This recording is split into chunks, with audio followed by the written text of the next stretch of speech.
de piel morena, pueblo de México en general, vamos unidos a la faena por la regeneración total. Pues es lo mínimo que hay que estar indignado, molesto, pero no de todas las maneras posibles de enojo, pero sin pues caer en la desesperanza y sin desanimarse. Yo creo que que lo que ocurrió el 1 de julio pues nos deja claro que bueno, que el tema de nuestra lucha pues es una lucha que es difícil, porque pues en Morena y en el movimiento que encabeza Andrés Manuel López Obrador, pues nos hemos propuesto la transformación de México, ¿verdad? Que es algo que no es fácil, que implica mucho trabajo, implica sobre todo la idea de que para cambiar este país, pues necesitamos que el pueblo sea fuerte. Y aún el pueblo de México no es fuerte, ¿no? O sea, tiene fuerza, tiene memoria, tiene organización, hay millones de mexicanos resistiendo en todo el país, pero todavía nos falta más fuerza para poder hacer el cambio y también tener claro que el hecho mismo de la elección como tal, pues no iba a hacer el cambio iba a iniciar a partir del gobierno de López Obrador, ¿no? Entonces, pues como quiera, pues nos tiene que quedar claro. Yo vine a hablar de los medios de comunicación, pero bueno, de la televisión y de cómo apoyaron a Peña Nieto. Pero bueno, si no quisiera dejar de decir que pues estamos viendo que la oligarquía pues tiene mucho poder y tiene mucho dinero y que al movimiento y al pueblo mexicano pues nos falta más organización, más conciencia y más trabajo.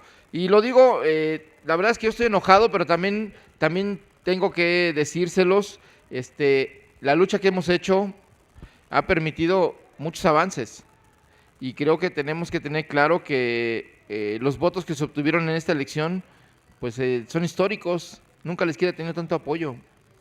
No podemos echar en saco roto que a pesar de la manipulación, lo que decía un compañero hace rato, si no les alcanzó la televisión, no les alcanzó la manipulación, no les alcanzó el hecho de que tienen el control de todos los medios, a los voceros, a los líderes de opinión, a cuanto agente público hay, la mayor parte están al servicio de la oligarquía y de las televisoras. Entonces, a pesar de todo eso, a pesar de que utilizaron los presupuestos públicos para comprar a los pueblos enteros, ahorita comentaban el asunto de los compañeros de Independencia, estos ejidatarios de la Independencia que fueron presos por haber votado por Andrés Manuel López Obrador el 1 de julio y los están multando, es porque el pueblo, el gobernador le dio 200,000 pesos, sí, 2 millones, algo así, al pueblo para unas obras, a cambio de que todo el pueblo votara por el PRI o por el Partido Verde en este caso, ¿no? Que es un invento del gobernador y que pues sucede que son los únicos 14 que no votaron por el PRI fueron estos ejidatarios y los quieren castigar, ¿no? Entonces les quieren cobrar 30,000, 40,000 pesos como multa por votar, ¿no? Y lo interesante, digo, de este caso, y para demostrar la complicidad de las autoridades electorales, del gobernador y las autoridades federales, es que estuvieron presos varios días, incluso semanas. Fueron liberados para que consiguieran el dinero, no crean que los liberaron porque hubo un juez que les diera el amparo. Entonces los liberaron, salieron los 14 a hacer la denuncia a los organismos de derechos humanos, hicieron la denuncia ante el gobierno del estado, hicieron la denuncia ante el IFE, ante el TRIFE, la FEPADE, ¿y saben qué? Nadie hizo nada. Entonces, eso es solo una demostración pues de las complicidades que llevaron a que se impusiera Peña Nieto, ¿no? Que ayer nos lo legalizaron. Por eso el tribunal, y por eso el enojo también tiene que tener como una parte que debe ser el motor para continuar la lucha, este enojo por el atropello que el TRIFE ha legalizado. El TRIFE está legalizando la compra de votos, está legalizando el lavado de dinero en nuestro país a través de Monex y de otros bancos, porque no se sabe el origen de esos recursos con los cuales se compró el voto.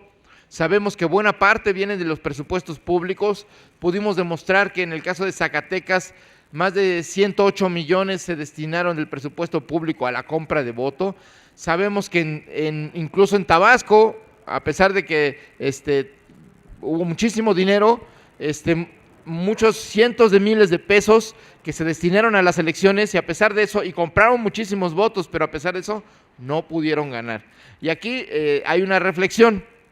Ellos tienen todo el control de los medios, de la televisión, tienen todo el dinero del mundo, los presupuestos públicos, el dinero ilícito del crimen organizado, porque no nos engañemos, los cárteles apoyaron al PRI en esta campaña y forzaron a la gente a votar por el PRI. Entonces, no nos engañemos de qué lado está esta guerra contra el narco y de qué lado va a salir beneficiado quienes han hecho uso de esta guerra para hacerse ricos, ¿no? Incluidos los bancos. Yo creo que eso es algo muy grave que va a tener consecuencias enormes.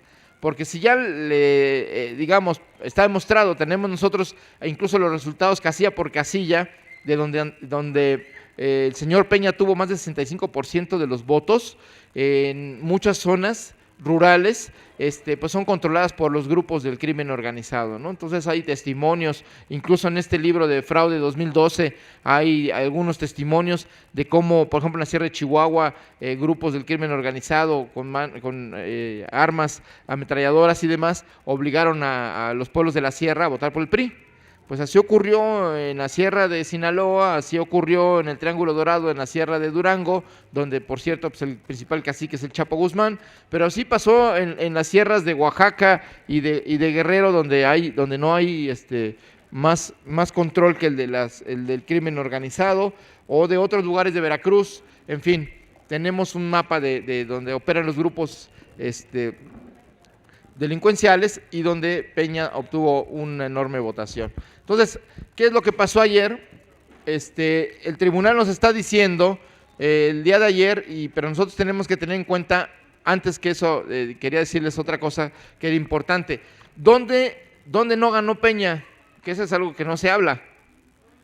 Donde el pueblo está organizado, como en la Ciudad de México. Donde hay organización, no pasó el fraude. Entonces, la lección número 1 de esta lección es que si el pueblo está organizado, no hay poder ni económico, ni político, ni de las televisoras que se puedan imponer. Entonces, ahí sí ha habido avances. Hay un compañero que aquí dijo, ya estamos hartos, llevo toda mi vida y no ha habido cambios. Ha habido muchos cambios. Y ustedes llevan 5 años aquí. Ese es un cambio. Yo veo, por ejemplo, en esta zona, ahí hay un cambio. Aquí hay un grupo de ciudadanos que a pesar de todo no se dejan, y aquí están ustedes con el coraje, con la decisión de continuar, con la idea de impugnar. No vamos a dejarlos que acaben de destruir nuestro país. No podemos permitirlo.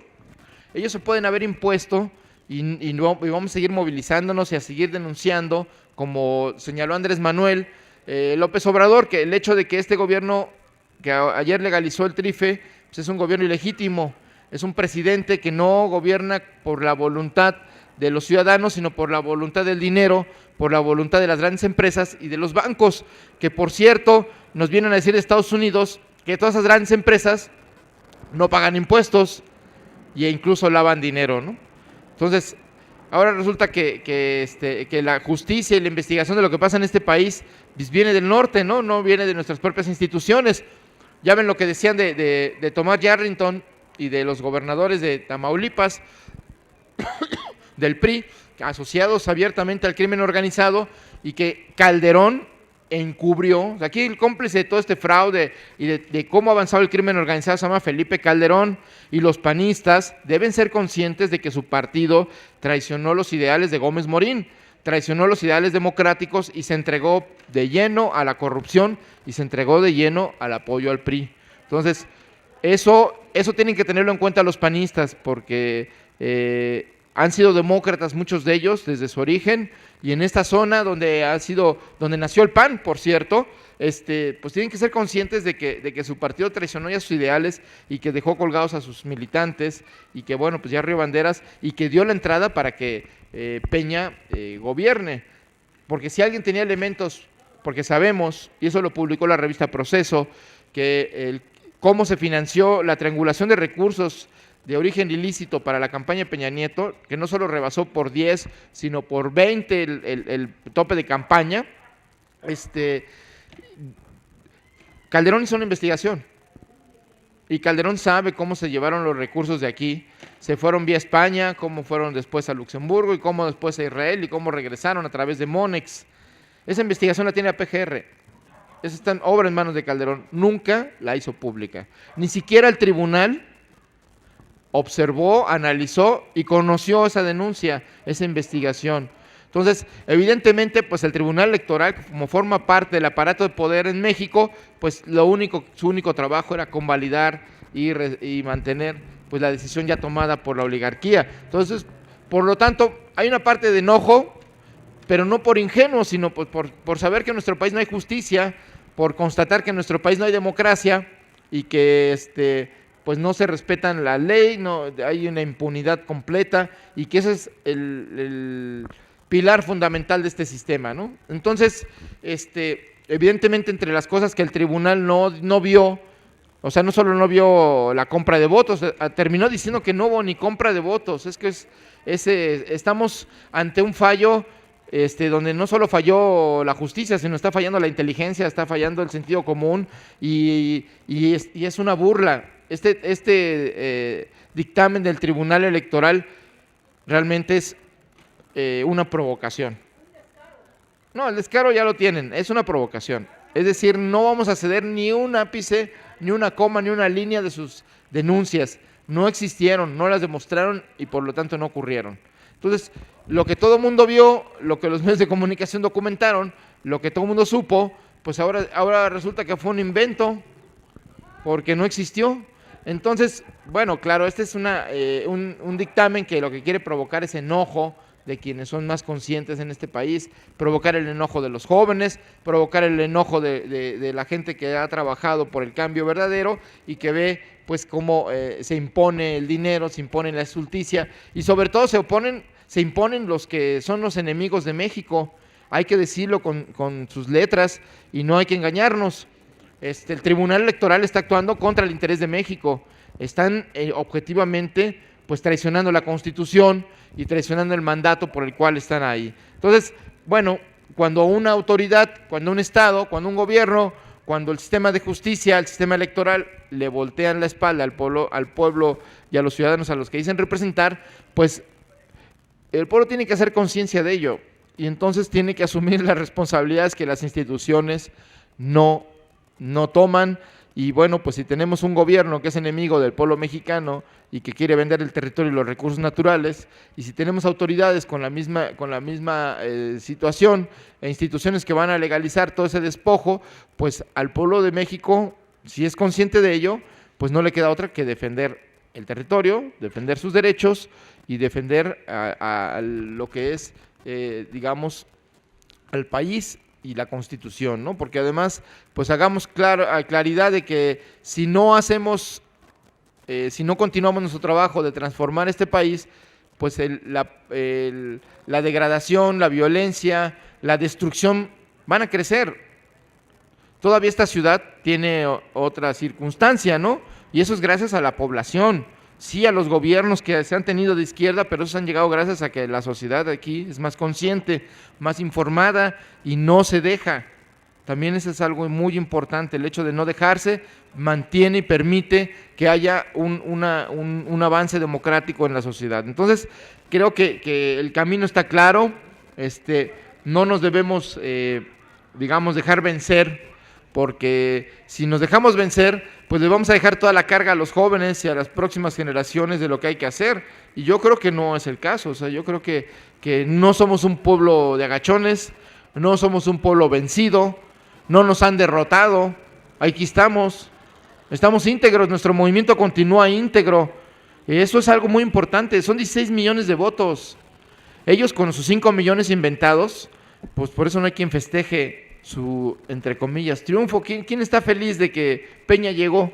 Yo desconozco, la verdad, a la gente, habrá uno o dos que ustedes conozcan, pero son poquitos. Entonces, bueno, y Azcárraga y ya se le agregan, pues toda la oligarquía está muy feliz y contenta, ¿no? Y los intereses extranjeros también, pues, porque ya están, ahora sí resulta que ya una vez asegurado el triunfo, empieza a aparecer los yacimientos petrolíferos, los yacimientos de gas, y ya tienen contratos, ¿verdad? Ya quieren vender todo eso a empresas extranjeras. Hay crisis internacional y quieren vender muy barato todos nuestros recursos naturales para que compremos muy caro todo lo que consumimos, entre ellos los alimentos, y ya ven la crisis del huevo, ¿no? Que tenemos. Yo esperemos que esa crisis del huevo no nos llegue a la vida cotidiana y de repente no solo escasee los insumos de la gallina, sino también otro tipo de insumos y que la gente termine aceptando no solo que la derrota del PRI, la derrota del cambio y el ascenso espurio e ilegítimo del PRI, sino sobre todo que nos venzamos, nos vayamos a nuestra casa y creamos que pues ya no hay nada que hacer. Todo lo contrario. Ellos tienen mucho miedo y eso hay que tenerlo, hay que ser conscientes. Somos más los organizados. El apoyo que ellos tienen no es un apoyo comprado, no está organizado. El PRI no es el viejo PRI. El viejo PRI sí tenía toda una estructura social muy fuerte, arraigada desde las colonias, desde los ejidos, desde las comunidades. Había sindicatos que eran muy fuertes y que estaban a favor del PRI. Ahora no tienen nada de eso, es puro cascarón. Son puros mafiosos sostenidos por la televisión y sostenidos por los dueños del dinero. Entonces, ellos no tienen la fuerza que tuvieron en las décadas pasadas. Entonces, son muy débiles, llegaron cuestionados, llegaron a través de un fraude. Entonces, nosotros tenemos que aprovechar ese momento y poner las condiciones. Creo que es el momento en que tenemos que ser muy conscientes, y eso creo que da claridad a partir del 1 de julio, de que el cambio pues no era un día de campo, ¿verdad? No era ir a votar y ya se resolvía mágicamente los problemas de México. El cambio comienza con ese acto, pero no era suficiente. Teníamos, y eso lo hemos planteado, pues tenemos que continuar organizados, tenemos que continuar aprendiendo, conociendo cuáles son nuestros derechos, teniendo nociones de cuáles son los problemas del país y también teniendo certeza de que hay alternativas, hay propuestas de solución en manos de la gente, en manos de los especialistas que sí creen en México, que son nacionalistas, que creen en el pueblo de México y que han aportado sus conocimientos, pues para que haya opciones distintas a las que hoy prevalecen. Y esas las hemos visto y hemos conocido un proyecto alternativo de nación, hemos visto cómo lo mejor de México ha estado de este lado del movimiento y que las mejores mentes, la gente con más sensibilidad, los más preparados, están de este lado. De ese lado, la verdad es que hay puros ambiciosos vulgares, como dice Andrés Manuel, y eso pues nos da una ventaja moral y también nos da una ventaja real a futuro, porque si nosotros estamos comprometidos con nuestro país, pues estamos obligados moralmente a continuar nuestra lucha, a seguir trabajando, a seguir organizándonos y tomar las lecciones de este proceso. No estar esperando a que al 2018, no tenemos por qué estar esperándonos hasta de 6 años. Hay que empezar ahora a hacer la diferencia, a hacer el cambio, ese cambio que ya estamos anhelando, ese cambio que hemos estado pensando que lo puede llevar a cabo un gobierno democrático, un gobierno popular, pues también podemos comenzar a llevarlo a cabo desde ya en nuestra ciudad, en nuestra delegación, en nuestra colonia. Y basta con que lo deseemos y nos pongamos a trabajar en ello. No necesitamos que nos legalice ningún tribunal ese trabajo, no necesitamos el apoyo o el permiso de las autoridades, no necesitamos ni siquiera que haya quien les dé la autorización para hacerlo. Yo creo que basta con la voluntad colectiva para llevar a cabo esos cambios. Y esos cambios, pues como lo hemos platicado aquí, implican pues no solo una transformación política, es decir, que haya autoridades democráticas elegidas por voluntad de la gente, sino también que haya decisiones digamos, locales, regionales, en favor de la población, ¿no? Entonces, creo que tenemos que tener en cuenta ejemplos como, mientras hay una crisis de o una escasez o una carestía del huevo, pues aquí en la Ciudad de México están tomando medidas favorables a la gente. Se está distribuyendo huevo a un precio mucho más barato, a la mitad de lo que están dándolo fuera. Entonces, ¿por qué? Pues porque aquí hay una obligación moral de las autoridades, producto de que aquí la gente está organizada. Entonces también tenemos que hacer valer esa organización para ir cambiando, para profundizar los cambios en nuestra ciudad, para hacerla más democrática, para hacer que los ciudadanos podamos incidir todavía más y de mejor manera en las decisiones que se toman en las delegaciones, en las decisiones que se toman en el gobierno central, y obligar a que las autoridades aquí se acostumbren. Aquí decía un compañero que no rinden cuentas los representantes de Morena. Pues tampoco rinde cuentas el diputado, y no rinde cuentas el delegado, y no rinde cuentas el jefe de gobierno. Y no solo tienen que rendir cuentas ante el Poder Legislativo, es decir, ante la Asamblea Legislativa, tienen que rendir cuentas ante los ciudadanos. Y yo creo que tenemos la fuerza suficiente para hacer que esta ciudad, todas las autoridades tengan que consultar las principales decisiones.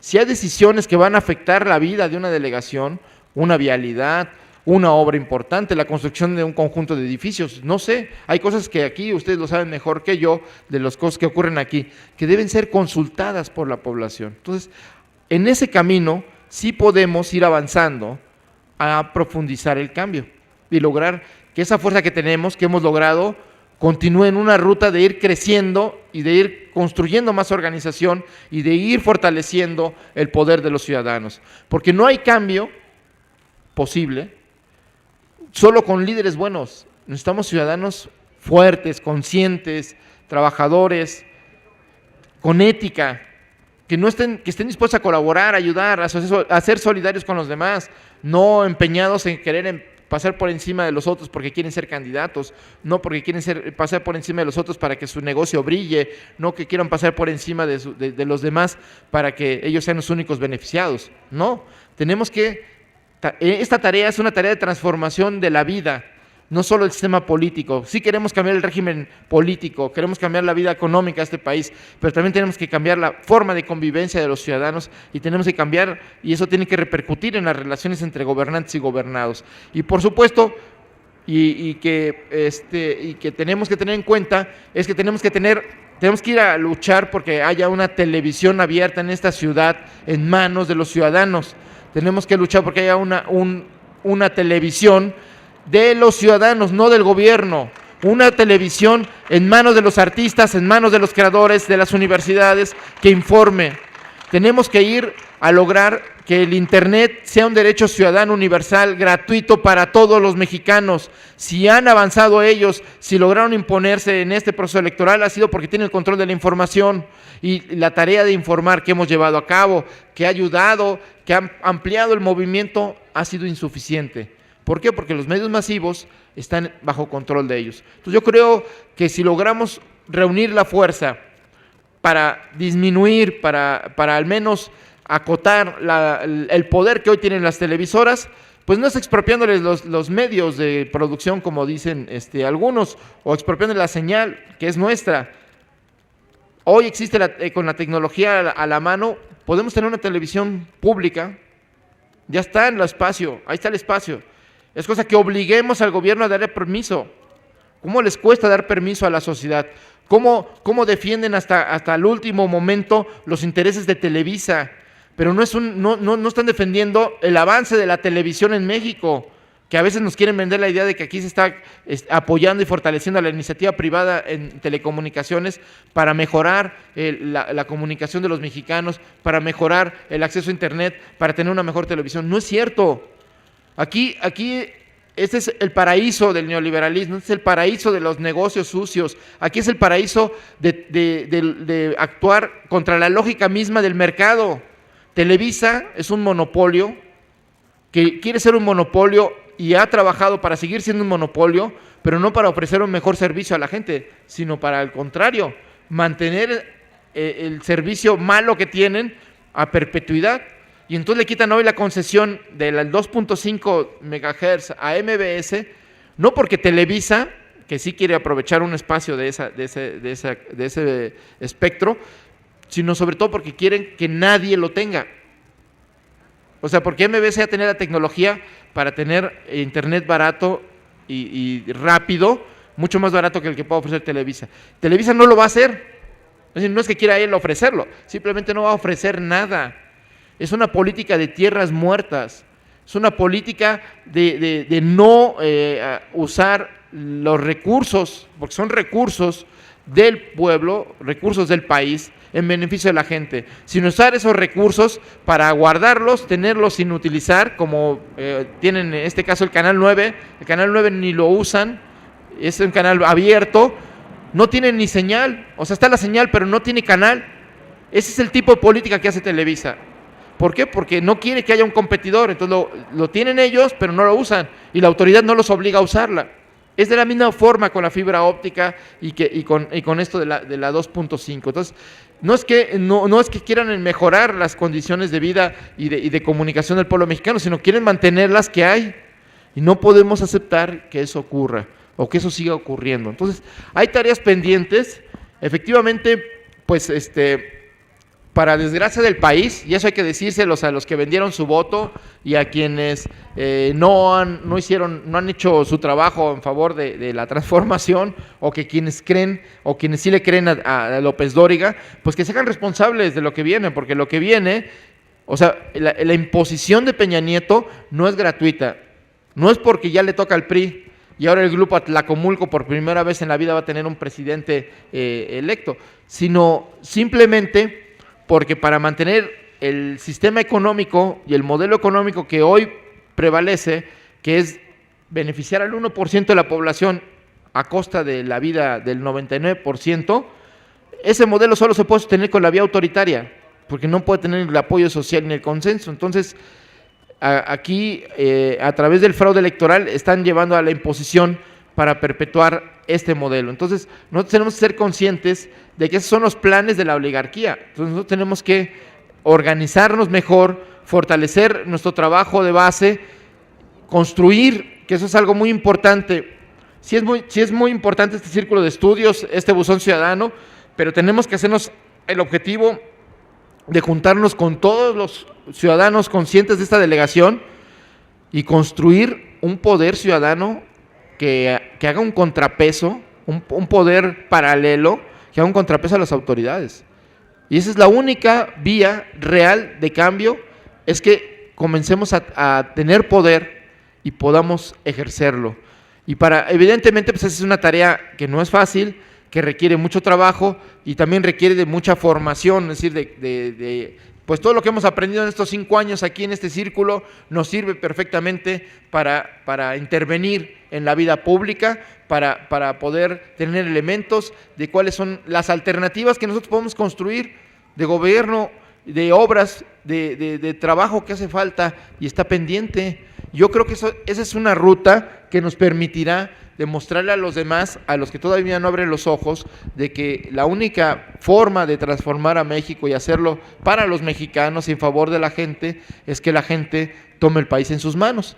Y esa es digamos, la propuesta de lo que sigue. Y bueno, pues ya Andrés Manuel el próximo 9 de septiembre pues ya le platicará y hará la propuesta de cuál es la ruta a seguir. Por un lado, no solo desconocer a este gobierno y no aceptar la imposición, sino también de fortalecer la organización y de hacer que Morena sea un instrumento para el pueblo de México, un instrumento eficaz, un instrumento que haga posibles los cambios y que impida los retrocesos. Entonces, sí hay muchas tareas que tocan.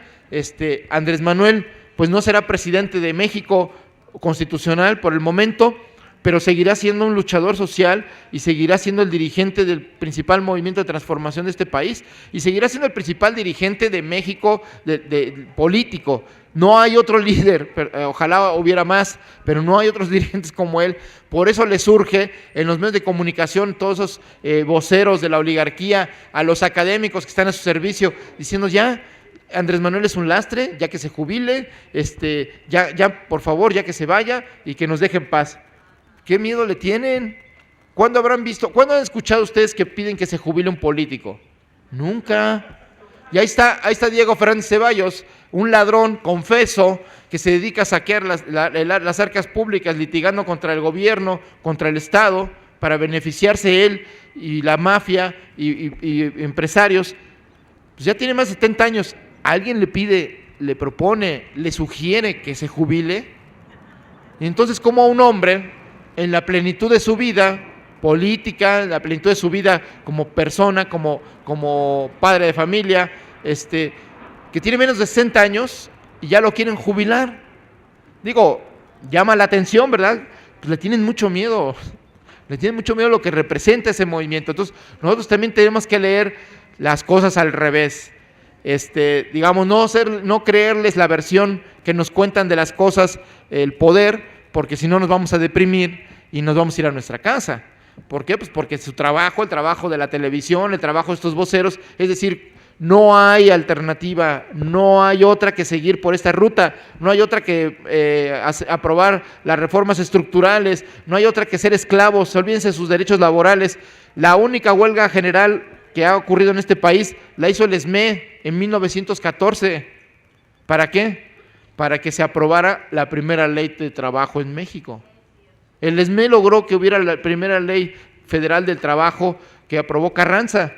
La ley de 1915, 16, esa la aprobaron por la huelga general que hizo el SME en esa época, ¿no? Entonces, ya quieren que nos olvidemos de la historia, quieren que nos olvidemos que tenemos derechos, quieren que seamos esclavos modernos, que nada más aceptemos lo que nos diga la televisión y que renunciemos a nuestros derechos.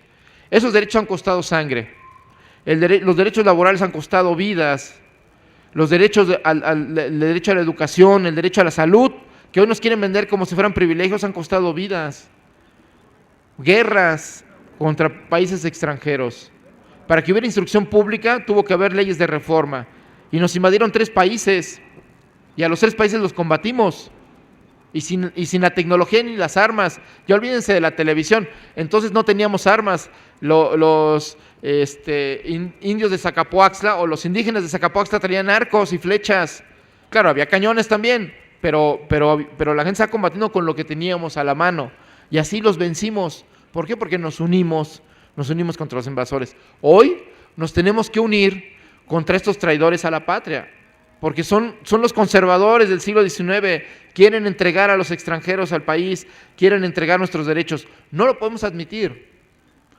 El 1 de julio, ellos vencieron en esta batalla, y hay que ser sensatos, entender lo que pasó. Nosotros no tuvimos la fuerza suficiente, la organización, para vencerlos. Avanzamos muchísimo. Yo creo que avanzamos mucho a pesar de eso, porque muchos de quienes votaron por nosotros en 2006 no votaron en 2012 por nosotros. Votó mucha gente más nueva. ¿Por qué? Porque fueron por nuestros votos. Lugares como Chiapas, donde las organizaciones campesinas, indígenas estaban con nosotros, encarcelaron a sus dirigentes, el gobernador los encarceló y amenazaron a sus integrantes para votar, o los compraron, porque les dieron de todo. No solo les dieron material de construcción, les compraron el voto a cada uno, les dieron obras, carros para transportarse. No saben la cantidad de cosas. En el caso de Chiapas, por ejemplo, la deuda del Estado era de 10,000 millones de pesos aproximadamente el año pasado. Hoy es de más de 20,000. Es más, ya 22,000 millones de pesos. En un año duplicaron la deuda. ¿Y a dónde se fue ese dinero? No hay obras importantes en Chiapas. Las carreteras tienen hoyos. No hay grandes puentes. Lo que se destinaba, supuestamente se iba a destinar ese presupuesto para los damnificados de varios huracanes, no se han construido las casas. Entonces, ese dinero se usó para comprar los votos, para prometer obras a cambio del voto a favor del PRI. Entonces, así como hizo ese gobernador en Chiapas, así lo hicieron todos los gobernadores del PRI, incluso gobernadores del PAN que les apoyaron, ¿no? Entonces, fue un robo descarado, en descampado. Entonces, y obviamente nada de eso vio el tribunal, ¿verdad? Ustedes lo saben, pues nada, del tribunal no vio nada. Los que acusan tienen que probar, es decir, las víctimas de la violencia tienen que probar quién los asesinó, y luego tienen que probar cómo cometieron el crimen, y además tener las fotografías. y tener los testimonios confesos de los criminales, porque si no, no hay juicio. O sea, se probó, incluso lo de Soriana, lo de las tarjetas que ustedes han visto, que hay tiendas Soriana aquí, que incluso muchas al sur, al este de la ciudad del oriente, se saturaron porque la gente tenía miedo de que ya no las hicieran valederas. Fue público. Todos se atrevieron a decir que habíamos llevado a toda esa gente acarreada para ir a reclamarle a Soriana y las tarjetas las inventamos o qué. Entonces, el cinismo en el que está cayendo el tribunal es el cinismo con el que nos van a querer gobernar. Entonces tenemos que ser muy conscientes de que sí hay que indignarse, hay que enojarse, pero para sacar más fuerza, para seguir luchando, porque esto no tiene vuelta de hoja. No podemos, ok, compraron la elección, compraron más de 5 millones de votos, pero no van a comprar nuestra vida, ni van a comprar nuestra dignidad, ni vamos a renunciar a seguir luchando, porque a eso sí le tienen miedo. Eso no lo pueden comprar. Entonces, eso es lo que hay que sacar de lección del 1 de julio. Y luego, bueno, pues ya para qué hacemos el recuento de todas las cosas que el tribunal no vio, ¿verdad? Porque eso sí nos da más coraje. Pero lo que el tribunal no vio, y que hace hasta noticia internacional, es el apoyo de Televisa a Peña Nieto. O sea, Genaro Villamil, el periodista de Proceso, que documentó ese contrato que se hizo a través de 2 empresas que no son de Televisa exactamente, sino de Alejandro Quintero, que es el jefe de ventas de Televisa, que utilizan empresas paralelas, fantasmas, no son tan fantasmas, porque hasta en una de esas empresas el señor Aguilar, Héctor Aguilar Camín, era socio de Alejandro Quintero. También se dedicaba a asesorar políticos para utilizar la televisión y hacerles una estrategia de campaña. Por eso se enojó tanto cuando le salió en los contratos su nombre, pues porque se dedica a hacer negocios con el poder, ¿no? Y eso pues mina su credibilidad como intelectual o escritor. Y entonces se probó que desde el 2005, a través de TV Promo, a través de otras empresas, le hicieron un plan de imagen a Peña Nieto con dinero público. Y a partir de ese momento se han destinado miles de millones de pesos en beneficio de Televisa para proyectar la imagen de Peña Nieto. En el tribunal hay todo un estudio desde 2005 a la fecha donde se demuestra cómo Peña Nieto fue proyectado, cómo Peña Nieto tuvo más cobertura que el resto de los políticos, cómo incluso, porque esa documentación la obtuvo Genaro Villamil, cómo incluso está en el año 2007, 2008, 2009, semana por semana, indicados cuáles eran las entrevistas, cuáles eran los reportajes y cuáles eran los infomerciales. Un nuevo concepto que Televisa ya le aportó al mundo de los negocios, que es vender información como, más bien vender un comercial como si fuera información.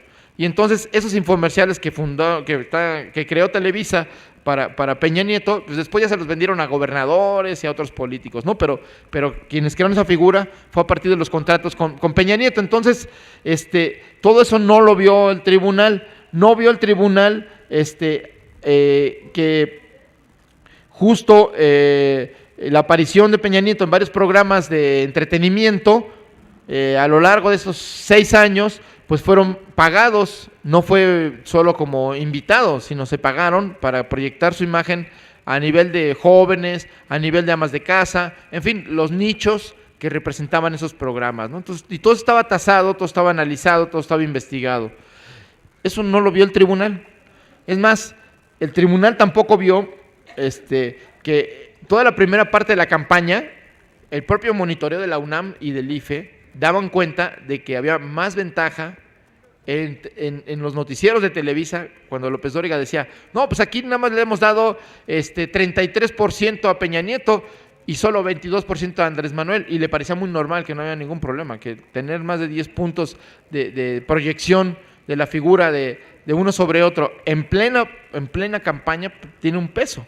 y que eso parecía no importarles. Cuando cuando se metió el primer juicio ante el IFE por esta inequidad, cambiaron la lógica, ¿no? Entonces ya dijeron, no, ya es casi equivalente cada tiempo, pero no se analizó lo que no dice la UNAM, o por lo menos no se conoce esa parte de la investigación de la UNAM, no lo dicen los periodistas, es que el análisis que se hizo fue un análisis cuantitativo, es decir, de tiempo.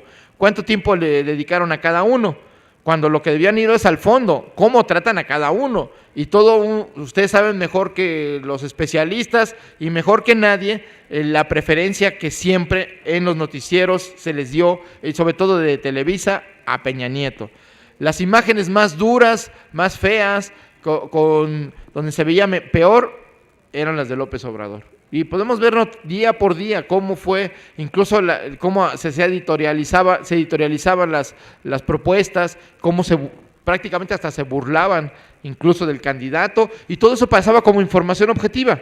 En cambio, cuando Peña Nieto tenía un sonido impecable, una imagen brillante, en fin, un tratamiento especial, con cámaras mismas de Televisa instaladas con tiempo en cada acto previo a la llegada del candidato, ya estaba instalado todo el equipo, era de Televisa, el teleprompter, los reflectores, todo, entonces todo estaba muy cuidado. Y luego nos dicen que bueno, pues eso parece que es normal, ¿verdad? Y no ocurría con los otros candidatos. Y luego, para acabarla de amolar, el productor de Big Brother, ustedes recuerdan, Pedro Torres, pues además de hacer esos trabajos para Televisa, también le hizo parte de la campaña a Peña Nieto, ¿no? Entonces se estaba dobleteando mientras hacía cosas como el equipo para el gobierno y a través de Televisa estaba haciendo los spots de Peña Nieto, ¿no? Entonces, todo esto que se presentó como miles de pruebas, pues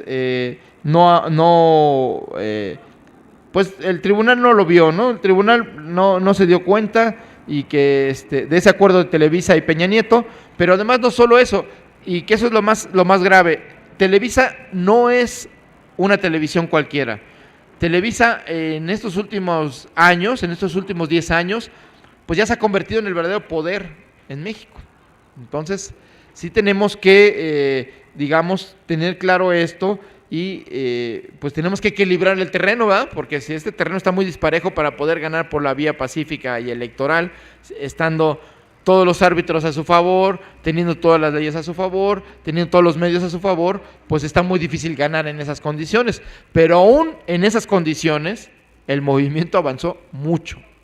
Y creo que tenemos que tener en cuenta esto, porque eso quiere decir que el trabajo de concientización, de organización, sí ha tenido efectos. Entonces, y ya, digamos, sí ha tenido avances. Y entonces, lo que hay que hacer es lo que yo les decía al principio, pues tenemos que equilibrar el terreno y tenemos que ir a exigir que haya una televisión pública, una televisión de todos, cuyo objetivo sea un objetivo social, no un objetivo comercial. Entonces, ese objetivo social pues es la formación educativa, es la formación cultural, es la difusión de las culturas de México, es otros fines completamente distintos, informar a la gente de lo que pasa, contrastar, darle voz a todos los puntos de vista, en fin, ser plural y donde el pueblo de México se exprese, donde no esté proscrita el color de la piel, porque también además sabemos eso, ¿no? El tipo de país que proyecta la televisión es un país de una minoría que tiene el color de la piel clara y que tiene ojos claros y que pues no corresponde al fenotipo del 99% de la población. Entonces necesitamos una televisión de los mexicanos y en manos de los ciudadanos, y creo que ese sí debe ser un objetivo estratégico que podemos lograr, y ahí podemos hacer valer la fuerza de esos 16 millones de votos, vamos a poder confluir con otros ciudadanos que están de acuerdo en eso y que no estuvieron con nosotros en estas elecciones, y que creo que los jóvenes se han dado cuenta de que este poder de facto que tiene la televisión es muy, muy grande y es muy nocivo para la democracia y para la vida del país, y por eso han hecho eco de la denuncia que Andrés Manuel López Obrador comenzó a hacer hace varios años contra la oligarquía y contra el poder de las televisoras. ¿Se acuerdan que cuando empezó a decir eso, todo el mundo se burlaba en la televisión, se burlaban de los analistas, de que cómo, y ahora es Vox Populi, ahora no hay quien no lo diga, hasta del otro lado, ¿no? Entonces, creo que se ha avanzado también en términos de la concientización, y tenemos que ir construyendo, digamos, también triunfos que nos permitan ir cambiando la correlación de fuerzas. Y uno muy importante es el de los medios de comunicación. Afortunadamente, las redes sociales pues ya juegan un papel muy importante, todavía no predominante, pero muy importante en nuestro país, y ya son un contrapeso que cada vez va teniendo más fuerza frente a la televisión. De hecho, pues ya los jóvenes ya ni ven televisión, la televisión de Televisa o la televisión abierta, ya más bien ven internet y eligen su propia programación, eligen su propio entretenimiento. Entonces tenemos que lograr que el acceso a esta información que circula en las redes pues esté disponible para todos, y creo que eso sí puede ayudar a avanzar en términos de los derechos de la gente y del cambio en México. Entonces, pues no sé, yo lo dejaría aquí.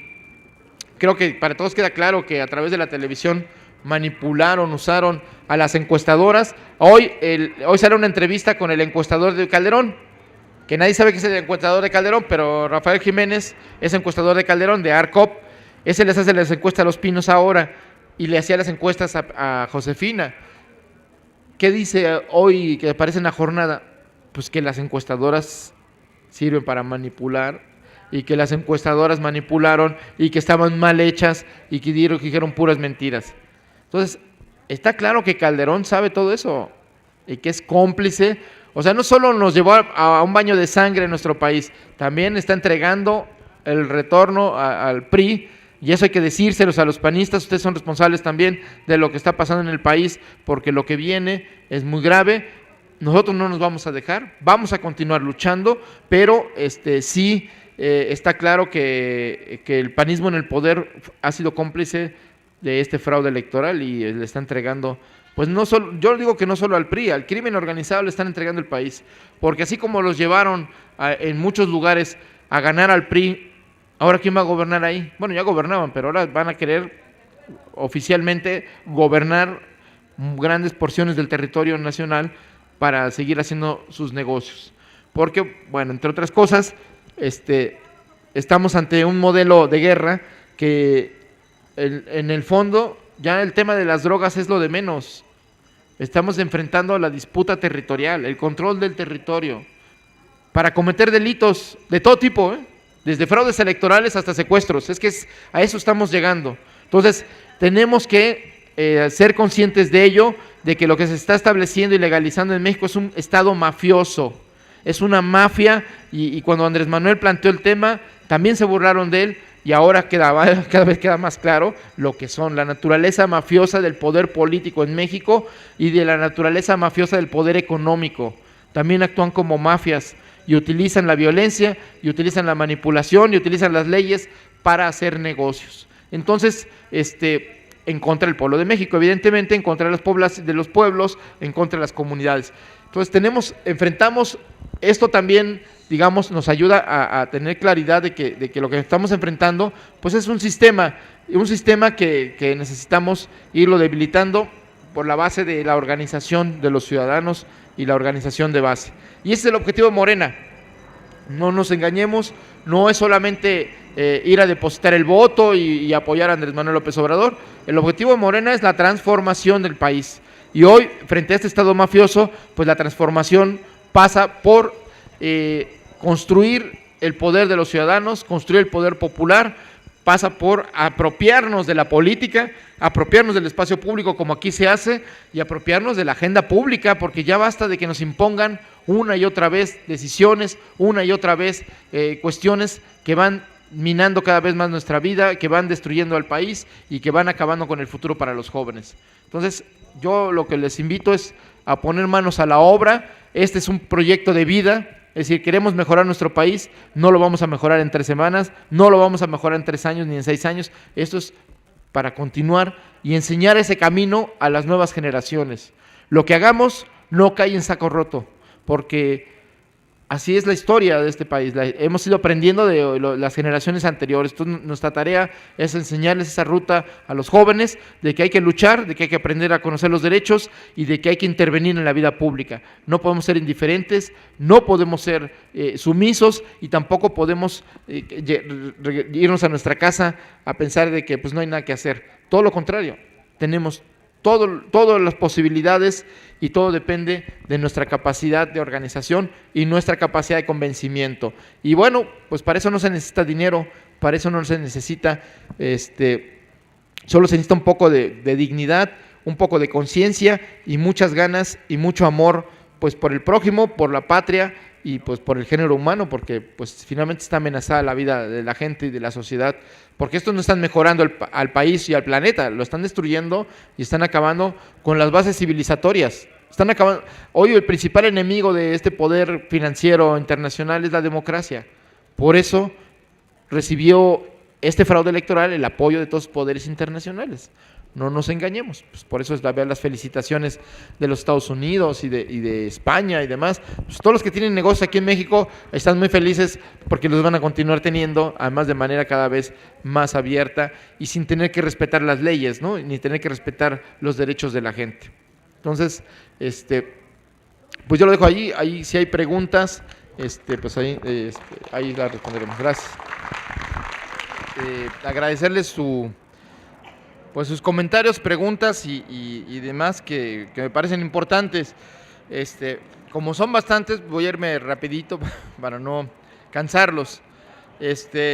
Lo primero, aquí se planteaba qué pasa de los triunfos de América Latina, que hay que aprender de lo que está pasando en Sudamérica. Y bueno, efectivamente, pues hay que conocer y hay que ver los procesos. Es muy interesante lo que está pasando en Bolivia, lo que está pasando en Ecuador, lo que está pasando incluso en Venezuela, pues es muy importante. Pero yo creo que lo que hay que tener en cuenta, además de que hay que conocer las experiencias, aprender de esas experiencias, es también tomar en cuenta de que en Bolivia, de que en Venezuela, en Ecuador, incluso en Argentina, por decirlo de alguna manera, el triunfo de la izquierda estuvo precedido pues por grandes movilizaciones populares. Es decir, ahí el triunfo electoral en esos países de la izquierda fue la confirmación del triunfo de los movimientos sociales, del triunfo del movimiento popular, de la defensa del gas, de la defensa del agua, de la defensa de los recursos naturales, de la defensa de los derechos de los pueblos indígenas, de la defensa de los derechos de los trabajadores. ¿Por qué? Porque el triunfo de Evo Morales, el triunfo incluso de Correa, pues estuvo precedido por una revolución de las clases medias que derrocaron un gobierno. Ahí el pueblo cambió al gobierno. Hubo movimientos sociales, y todavía los hay, que apoyan y respaldan a estos gobiernos. Pero aquí la enseñanza y la lección es que sin movilización, sin organización, no hay cambio. No crean que fue el triunfo electoral de Evo Morales nada más porque la mayoría de los indígenas se pusieron ahora sí, o tuvieron una opción y votaron. Hubo un trabajo de muchas décadas, pero para no hablar tanto tiempo, hubo un trabajo de los últimos años, de la guerra del gas, la guerra del agua, que permitieron, digamos, ir construyendo poder social. Ahí lo que se hizo en estos países es revalidar lo que ya eran mayoría antes de tomar el gobierno. Aquí tenemos que construir esa mayoría todavía. Y tenemos que movilizar a la gente y dejarle claro que el hecho de votar no es suficiente. Que el cambio pasivo, es decir, solo depositando un voto, eso es ilusorio. A todos aquellos que pensaron que solo votando y depositando en las urnas iba a cambiar el país, perdón, no es la ruta. No va a cambiar el país porque depositemos un voto, así sea por el mejor hombre o la mejor mujer. El país va a cambiar en la medida en que el pueblo esté organizado, en la medida en que luche por sus derechos, y no habrá nadie que luche por los derechos de uno, que no sea uno mismo. Esa es la lección que está dejando Sudamérica. Para tener gobiernos democráticos, para transformar el Estado boliviano en un Estado multicultural, plurinacional, donde se reconozca, donde por primera vez los indígenas son poder, es porque los indígenas han luchado. ¿Por qué? Porque primero se hicieron poder en la calle, derrocaron a 3 presidentes seguidos y después votaron y lograron mayoría para tener un gobierno. Aquí todavía nos falta trabajo de organización, nos falta trabajo y concientización y capacidad de movilización. Y la movilización es solo ir a marchar, no es solo ir a los mítines, es organización popular. Porque ahí en Bolivia, pues ahí no hay, pues ahora digamos que no hay ni siquiera Blockbuster, no hay McDonald's. Ahí la sociedad corrió a los poderes transnacionales que a través de nuestro estómago nos gobiernan también. Ahí la conciencia para defender la comida popular, la economía popular, los llevó a correr a Walmart, los llevó a correr a estas grandes empresas que lo que hacen es usar la necesidad para enriquecerse, aprovechándose de esa capacidad de consumo. Allí no comenzó con Evo Morales, allí empezó antes. Entonces lo que está planteando también es que la ruta es larga, el camino es arduo y el trabajo es mucho. Entonces, sí aprendamos de las experiencias de Sudamérica, y creo que la primera y más importante es que necesitamos organización y movilización para cambiar este país. Y entonces, sí, y va a ser por la vía de la organización y la movilización como tendrá una expresión institucional a través de la vía democrática y del voto, pero si no tenemos lo anterior, si no tenemos organización, no hay manera de cambiar este país. Y creo que es lo que hay que aprenderles a los sudamericanos, que hay que aprenderles a los brasileños, que hay que aprenderles a estos países que han logrado el cambio por la vía pacífica y electoral, pero costó vidas previas. Es decir, el presidente anterior a Evo Morales hubo asesinatos en unas manifestaciones y fue derrocado, y por eso llegó otro gobierno que no se sostuvo y después vino la elección de Evo Morales. Entonces, teníamos que tener en cuenta esto porque es muy importante y que tiene que ver con la defensa del pueblo y la defensa de los derechos. Esa es la base de la transformación, el poder del pueblo. Entonces, eso es lo que tenemos que construir y que nos falta mucho. Entonces, pero eso también se logra. A veces cuando decimos nos falta mucho, no pensemos que nos faltan 50 años, a veces en unos cuantos meses se logran cosas que tardan décadas. Todo depende de cómo, de que se conjuguen procesos, de que haya coincidencias y de que al enojo le sumamos también la crisis económica, y a la crisis económica y al enojo el despojo de ciertos sectores, y al despojo el cinismo, y le vamos agregando elementos, y digamos que en nuestro país están dadas las condiciones objetivas para el cambio, un cambio drástico, un cambio radical, una transformación. Pero ¿saben qué? Aún nos falta construir las condiciones subjetivas, es decir, la conciencia y la organización para hacerlo posible. Ya la gente está cansada, la gente está harta de la violencia, la gente está harta de que no le alcanza todos los días su salario, o si no tiene salario y empleo, pues la sobrevivencia cotidiana a la que lo arroja el gobierno, ¿no? Entonces, ya la gente está molesta y quiere un cambio, pero no sabe cómo. Entonces, necesitamos construir esa masa crítica que abra el terreno hacia el camino por donde es, y que la gente entienda que ese es el único camino posible y real. Lo demás son ilusiones, y que tenemos que construirlo entre todos, que tiene que ser democrático, que tiene que ser con mucha convicción, con mucha ética, pero tiene que comenzar ya, desde aquí, desde la colonia, desde la base. Entonces, de esa manera vamos a hacer valer nuestros derechos como consumidores. Efectivamente, yo estoy de acuerdo en que debemos conocer cómo actúan las empresas para no seguirles dando tanto poder. Pongo un ejemplo, en el pueblo de Cuetzalan, Puebla, donde ahí gobierna el pueblo, ya les ha costado bastantes años lograrlo, ahí gobierna la comunidad, y ahí hay asambleas y hay todo un proceso de organización económico, social y político de la gente. Ahí la gente no se muere de hambre, ahí no hay gente que pida dinero. ¿Por qué? Porque la comunidad es responsable de todos y para todos alcanza lo que produce la propia comunidad. Y no creo que se produce una sola cosa. Ahí hay una cooperativa que se llama Tosepan, que forma parte de Morena y que participaron en este proceso electoral, y que avanzaron. Ellos tenían una influencia en 15 municipios y hoy tienen influencia en 32 municipios. O sea, este proceso electoral a ellos les ayudó a avanzar en ese proceso de organización social, de transformación verdadera. Y por ejemplo, pongo ejemplos, ellos producen maíz, producen café, producen miel, producen vainilla, producen bambú, tienen bancos comunitarios para la gente que necesita créditos para la producción, construyen casas, dan créditos a la gente y no están en el sistema financiero ni bancario y no forman parte de ninguna empresa privada, es pura organización social. Ahí no hay delincuencia organizada, ahí no hay secuestros, ahí no hay narco, porque gobierna la gente. Y ellos dan una muestra del camino que hay que seguir para recuperar nuestro país, para recuperar nuestros recursos, para hacer que la economía y los recursos sirvan para la gente. Entonces tenemos que aprender de lo que ya ocurre en este país. En México hay muchos cambios que ya está haciendo la gente, pero que están aislados en las regiones, que están aislados en los pueblos, que hay organizaciones muy buenas, están haciendo buenas labores, pero están solos. Necesitamos ampliar el apoyo y el conocimiento de lo que hacen para poder potenciar esa experiencia.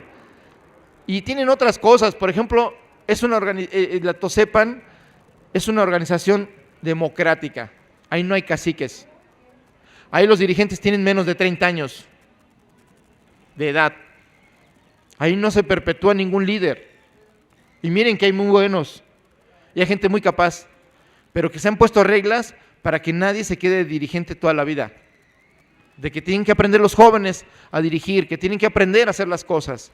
Así tenemos que hacerlo nosotros en las ciudades, que supone que tenemos más estudios, tenemos más conocimientos, más acceso a la información. Lo están haciendo en la Sierra Norte de Puebla y por la vía pacífica y de manera organizada. Ellos impidieron que se instalara Walmart en su pueblo porque sabían que era condenar al pueblo a la destrucción de su economía regional.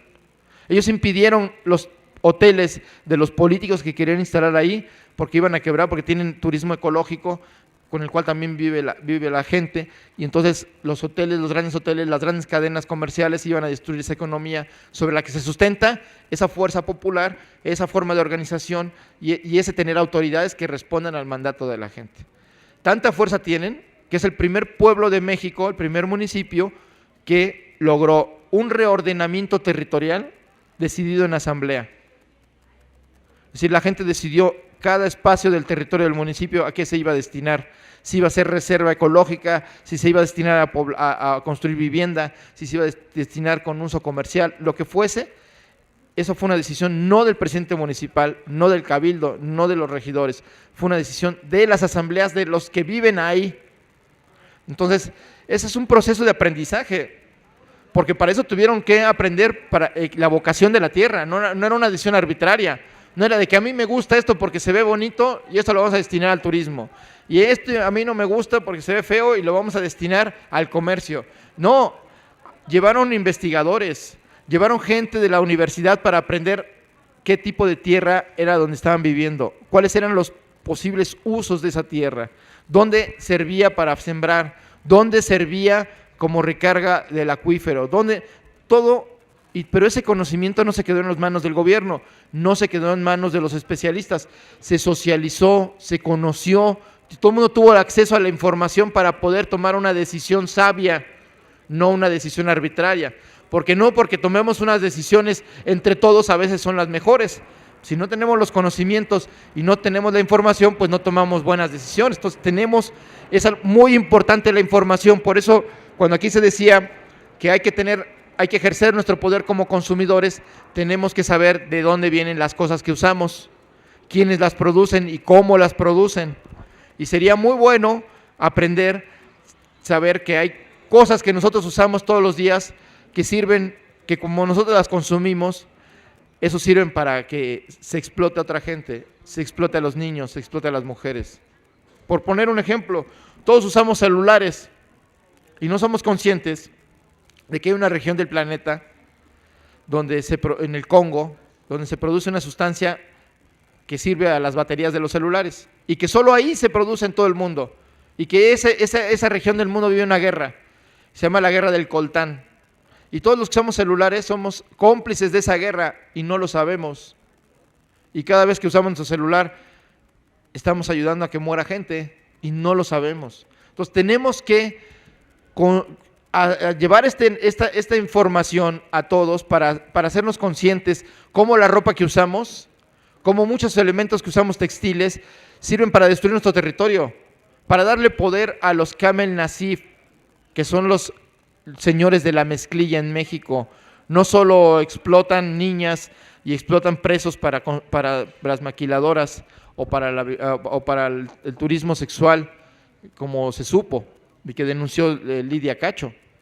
También producen otras cosas y contaminan la tierra, y nosotros, si consumimos sus elementos, pues no solo estamos fortaleciendo esa red de corrupción que son los amigos del Gober Precioso, de toda esta red de corruptos priistas, sino también están destruyendo el territorio poblano y tlaxcalteca por la contaminación. Entonces, y así nos vamos producto por producto y vamos a ver de dónde vienen y a dónde van, y cómo también nos hacemos fuertes esos que nos oprimen. Entonces, sí tenemos que ejercer nuestro poder como consumidores, tenemos que ejercer nuestro poder como ciudadanos, tenemos que en esta ciudad, entre todos, elaborar un proyecto de ciudad democrático, ecológico, que sea justo, que lleve al mejoramiento de las condiciones de vida en esta ciudad, que se lleve a la construcción de una economía solidaria, que es lo que preguntaba alguien. Hay que fortalecer las redes solidarias de economía, de los productores a los consumidores,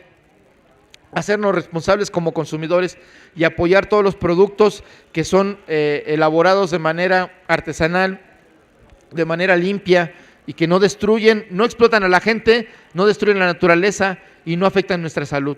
Es decir, que podemos consumir alimentos sanos, frescos y buenos si apoyáramos un poco a nuestros campesinos que lo necesitan, porque se está abandonando el campo y ahora vemos que hay una crisis alimentaria y ahora dependemos de lo que se produce en el exterior, dependemos de los vaivenes del mercado internacional, nuestro futuro y nuestra estabilidad. Lo que comemos todos los días, hoy lo vemos con el huevo, lo vemos con el maíz, lo vemos con el trigo. Entonces, la tendencia al aumento de los precios de los alimentos ya es una tendencia cada vez mayor por el número de habitantes de este planeta, por el número limitado de recursos y sobre todo por la especulación. No nos engañemos, sí hay alimentos para todos, pero están mal distribuidos y están en manos de las grandes empresas. Y aparte se especula sobre el futuro de la producción. Entonces tenemos que recuperar el poder como pueblo y eso pues nos obliga a tener soberanía alimentaria, y para eso pues nosotros podemos apoyar a los productores, a los campesinos que producen buenos alimentos no transgénicos, que no tienen ningún respaldo del gobierno. Entonces nosotros podemos cambiar esa realidad económica en el campo y también nuestra realidad alimenticia y nuestra realidad económica también en nuestra familia. Es cosa que nos pongamos de acuerdo, que construyamos esos lazos, que podamos hacer llegar esos productos y que trabajemos en favor de una economía social, una economía en favor de la gente, no en favor del enriquecimiento de unos cuantos. Esa es la lógica que hay que ir cambiando y tenemos la fuerza. Ustedes tienen la fuerza para ir cambiando la realidad de sus familias, si ustedes quieren, poco a poco, pero con elementos tangibles, reales, que cada día se pueden medir. Es cosa de que nos pongamos de acuerdo, tengamos un poco de imaginación y seamos solidarios y tengamos la información a la mano. Obviamente también los boicots son importantes para hacer pesar políticamente el poder de los consumidores. Gracias al boicot, en Estados Unidos se reconoció el sindicalismo en el campo y lo ganó un mexicano, César Chávez. César Chávez llevó a cabo una huelga de décadas, en algunos casos, de muchos años en otros, pero recibió el apoyo de los consumidores de Estados Unidos y de otros lugares del mundo.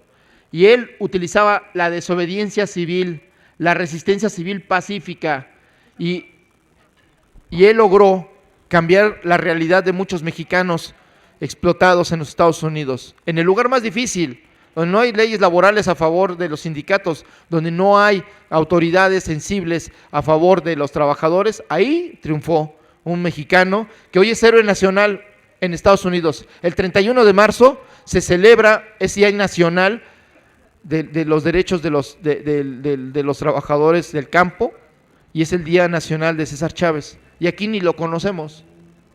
Entonces tenemos que aprender de los que han luchado, y el boicot también reditúa beneficios a los consumidores, reditúa cambios en el mercado, si lo hacemos de manera organizada y lo hacemos de manera masiva.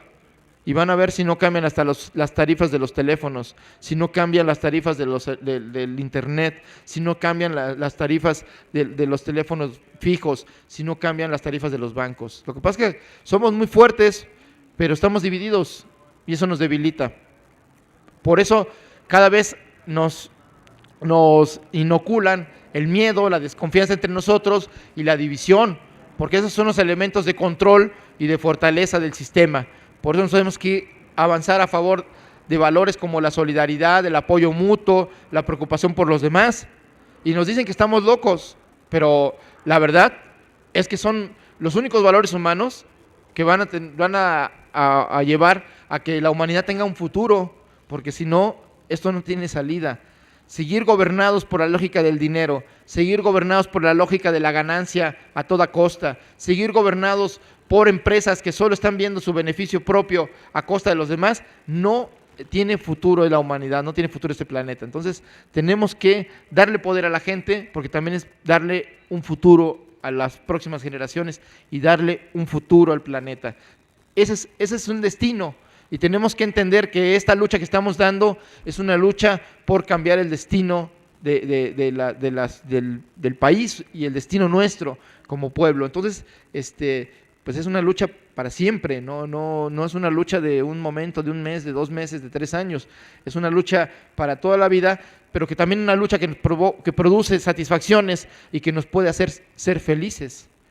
En lugar de pasar la vida enojados, podemos estar satisfechos por el deber cumplido y porque estamos haciendo algo por el engrandecimiento nuestro personal, pero también de nuestro país y de nuestra gente. Eso es algo bueno y que nos debe hacer sentirnos bien. Y qué malo, porque también hay que tener conciencia de ello, de que hay una bola de gandallas, aprovechados, oportunistas, que pasan por encima de los demás para aprovecharse ellos y salir beneficiados.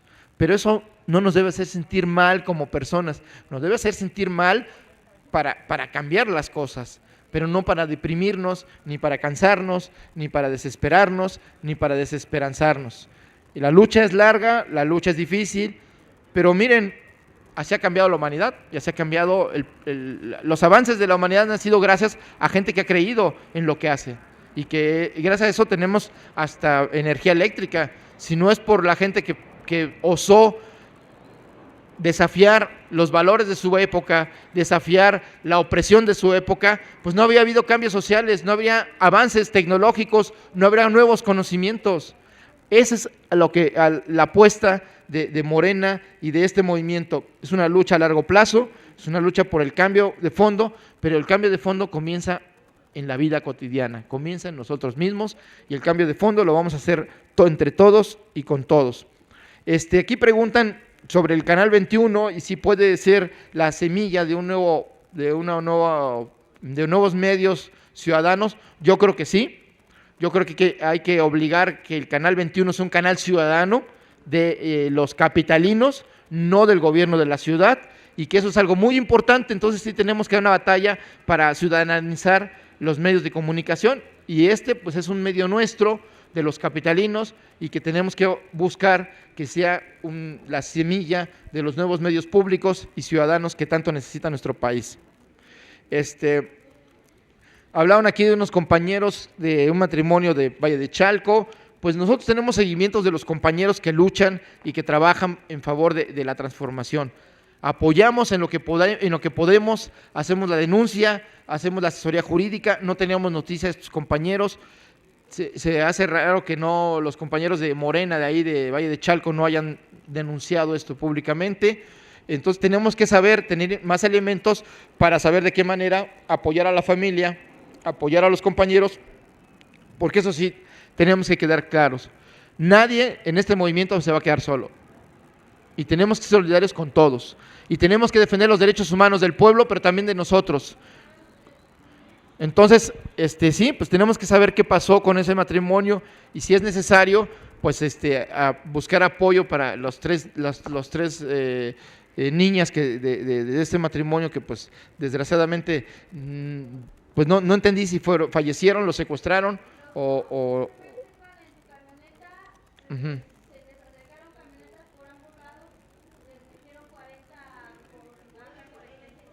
Ok, bueno, ok, hay que denunciar cualquier agresión y violencia contra la gente, cuanto y más contra los compañeros, y hay que obligar a que la violencia ya se instaló en el país y va a crecer más. Si creímos que con Calderón vivimos lo peor, no hemos vivido lo peor, viene lo peor. Y viene todavía, como diría, ayer hacía alguien una broma, lo mejor que se va a poner por lo peor que va a estar. Es que realmente, si estos son algo muy nefasto para el país, no nos engañamos, lo tenemos que decir abiertamente, pero bueno, también tenemos que tener claro que aún en las peores condiciones hay gente luchando y tenemos que ser solidarios con todos. Entonces, ahí a los compañeros que tienen contacto con esa familia, pues si después pueden acopiar más información con la gente de allá y bueno, pues ver cuáles son las causas de este crimen, pues hacerlas llegar a la oficina ahí con Andrés Manuel para ayudar en lo que se pueda. ¿Se puede ganar con un IFE y un TRIFE vendidos? Yo creo que, bueno, tenemos que saber que el TRIFE y el IFE están vendidos porque en este país no hay democracia, ¿verdad? No hay instituciones democráticas, pero pues no se puede ganar si apostamos a jugar el juego del poder. Si aceptamos las reglas del poder, pues no vamos a ganar nunca, pues ellos las hacen para no perder. Entonces, lo que tenemos que hacer es salirnos de la lógica del poder. Y hay que construir ese poder ciudadano, un poder paralelo, al que le rinda cuentas el poder instituido. Si queremos que haya, o sea, quienes están mandando al diablo a las instituciones y a las leyes, es el Tribunal Electoral, es el PRI, es Calderón, es el IFE. Ellos sí están mandando al diablo a las instituciones, y ya no solo a sus instituciones, sino a las instituciones, porque ellos sí representan a las instituciones. Entonces, tenemos que recuperar al Estado, tenemos que recuperar a las instituciones para beneficio de la gente, y en ese sentido, pues, si ellos tienen forma de comprar el voto, tienen comprada los medios de comunicación, tienen las reglas en sus manos, pues tenemos que construir un andamiaje paralelo para hacer valer el voto, para hacer valer la voluntad popular y para hacer valer también las propuestas de los ciudadanos. Y aquí hay una tarea inmediata tenemos que construir el plan de gobierno de la delegación y el plan de gobierno de la ciudad. ¿Qué ciudad queremos? Ya no queremos más vialidades para los autos, queremos transporte público barato y eficiente. No queremos más peceros, queremos más metro, queremos trenes, no queremos segundos pisos, queremos transporte para la periferia hacia el centro de manera barata. Tenemos que cambiar la lógica de esta ciudad. Bueno, que no cobren el segundo piso, ¿verdad? Evidentemente. Pero tenemos que condicionar a este gobierno entrante a través de un diálogo y del establecimiento de un poder ciudadano. Para eso necesitamos hacer asambleas en las colonias, hacer asambleas en las delegaciones, invitar a los ciudadanos a participar y hacer valer sus derechos. Y yo les aseguro que hay muchísima gente muy inconforme en cómo se ha gobernado, por ejemplo, esta delegación, que no votó por López Obrador, pero que entraría a un proceso de organización ciudadana para evitar que sigan construyendo edificios de tantos pisos y que se esté acabando el agua en esta delegación, que estén autorizando uso de suelo comercial para construir plazas, pero que estén destruyendo los mercados. O sea, todo lo que está ocurriendo aquí, la privatización de espacios públicos, en fin, que debía cambiar, pues ya es hora de que los ciudadanos de aquí, de esta delegación, pues hagamos valer nuestros derechos y que echemos para atrás las decisiones, malas decisiones que ha tenido esta delegación de autorizar cambios de suelo, de enriquecerse con los permisos, en fin. y pues de cambiar la lógica y de establecer alternativas para los jóvenes, los niños, sobre todo de las zonas más populares y más pobres, ¿no? Aquí habla alguien de que por qué no abordamos los temas de nuestras raíces. Bueno, yo creo que Andrés Manuel, el proyecto alternativo, Regeneración, todo lo que hemos hecho ha sido muy claro de que tenemos que defender nuestras raíces culturales. Un pueblo sin memoria, sin raíces, no tiene futuro. Entonces tenemos que recuperar nuestras raíces culturales. Los pueblos indígenas tienen muchos valores, muchos conocimientos de plantas, de la tierra, de los productos que nos pueden servir o que nos sirven, si los usamos, para tener una vida mejor. No necesitamos medicinas en muchos casos que solo perjudican el cuerpo y que atenúan los síntomas, pero no atienden las causas de las enfermedades, que los indígenas sí han conocido de la farmacéutica y la terapéutica originaria de estos pueblos, que sirve para atender esas enfermedades y que debía formar, esa era parte del proyecto alternativo de nación del sistema de salud pública.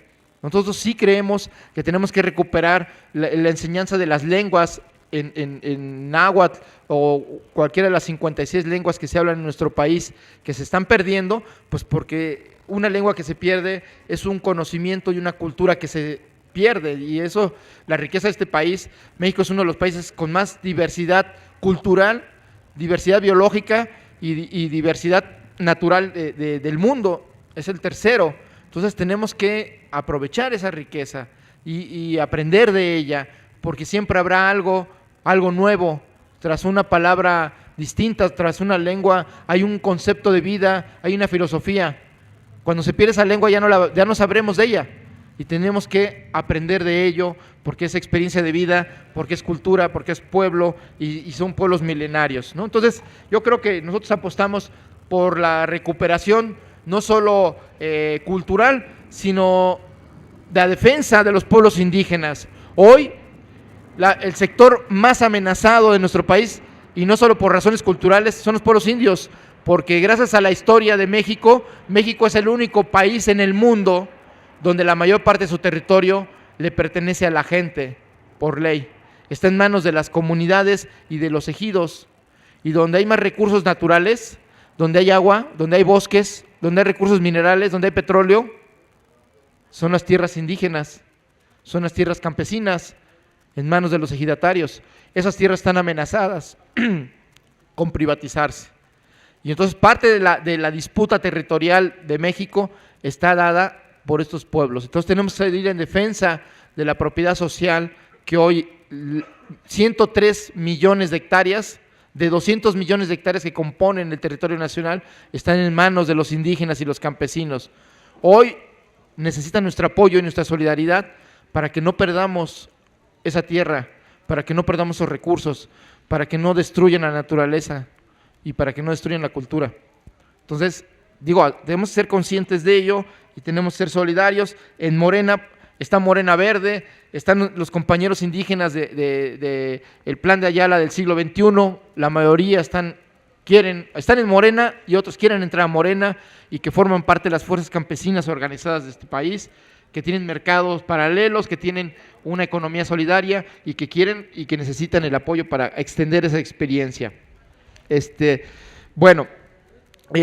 Yo terminaría nada más diciendo que pues Morena quiere continuar la lucha de otros mexicanos de otras épocas, y que quiere hacerlo de la mejor manera, y quiere y necesita fortalecer su organización de base, que tiene que ser un movimiento o una organización democrática, una organización donde permita que todos seamos escuchados, que todos participemos en la confección de los planes de trabajo, en la política que aquí se decida, pero también donde enseñemos y aprendamos a que los dirigentes, los representantes rindan cuentas.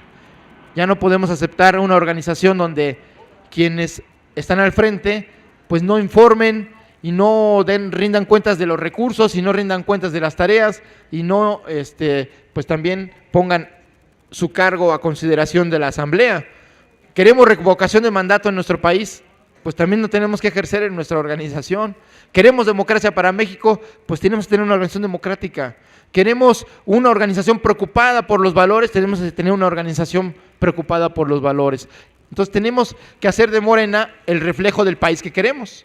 Entonces sí tenemos una tarea muy importante, porque si logramos construir esa organización, es un imán para otros, porque aquí van a encontrar refugio quienes luchan, aquí van a encontrar refugio quienes tienen una vida distinta, aquí van a encontrar un ambiente solidario y camaraderil y fraterno, quienes buscan un mundo fraterno y camaraderil. Entonces eso tiene un poder enorme de atracción. Si logramos construirlo, la organización se da sola, porque la gente quiere algo nuevo, quiere algo distinto. Tenemos el poder de hacerlo y no necesitamos reclamárselo al TRIFE ni al IFE, ni siquiera reclamárselo al gobierno de la ciudad. Lo podemos hacer nosotros. Entonces eso implica pues lo que requiere es un aprendizaje colectivo pues intensivo, y requiere pues también de que aprendamos a ceder, de que aprendamos a escucharnos, a dialogar y construir entre todos un ambiente de solidaridad y un ambiente de trabajo. Y que lo que importe más sea el trabajo para todos y para uno mismo, pero también sobre todo para los demás, porque eso es la esencia de la política.